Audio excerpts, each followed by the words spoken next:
Lunchtime with Demons, and today we're talking about Balam, or King Balam, the 51st goetic spirit and rules over 40 legions. He's said to have 3 heads, that of a goat, a ram, and a young man with a serpent tail, and rides the back of an aggressive bear, while holding a hawk and a very harsh voice, although I do not see him this way. I saw him as a tall, cloaked figure with extremely unique features. But I'm most excited to talk about his origin. When Christianity came to create the Goetia, they were basically appropriating a bunch of deities from other pantheons, which is what Christians do best, appropriate. Although sometimes they do reference Abrahamic characters within the Bible, such as Balam. Mostly his story is featured in Numbers, and perhaps you've heard of the story of the talking donkey. Balam was simply a prophet or a soothsayer of the time, and one who did not even worship Elohim. And when he was approached by King Balak, who was the king of Moab, he was offered many riches to curse the Israelites that were coming for war. But Balam denied all riches. Not once is he mentioned taking it, though Christians would have you believe otherwise. He continued to share the messages that he received from the gods, without bias, from a neutral standpoint. He did not worship this god, but he did deliver his message justly. King Balak was furious because it was a message he did not want. Balam is even quoted saying, "Arise, Balak, and listen. God is not human and does not change his mind." Balam said, "I cannot change it. Their God is with them." And Balak continued to threaten him. But no matter how many times he did, Balam still delivered the message exactly how he heard it. Although after seeing how Elohim praised war, he said, "Who can live when God does this?" Balam was a natural seer and spoke what he saw without bias and was demonized. This should stand as a reminder that all of us who claim to be oracles would be demonized as well.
We're going to move through King Balam's story today. Let's start at chapter 22 in Numbers. Balak offers money, cattle, and great honors to Balam to curse Israel. The Lord forbids Balam to do so, and basically an angel opposes Balam on the way. That's genuinely the entire story of King Balam. So how did he die, and why?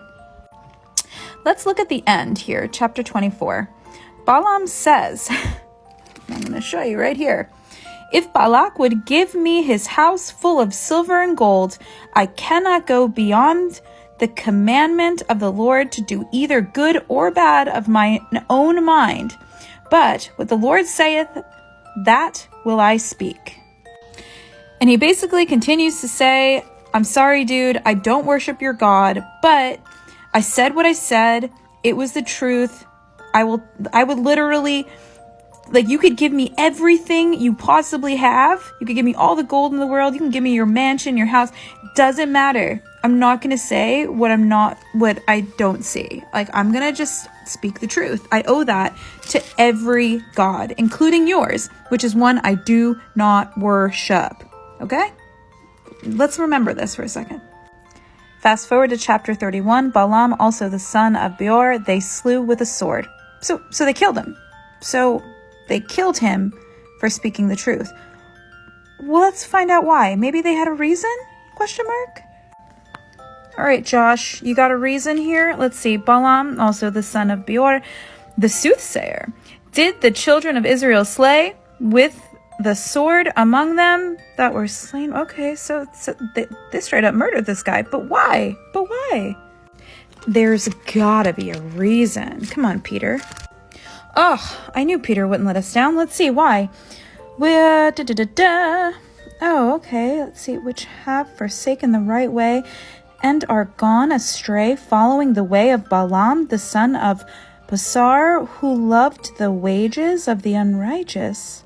But wait a second, Peter. He loved the wages. Yeah, you see, that's a contradiction, because he says here that you could give me all the wages in the world.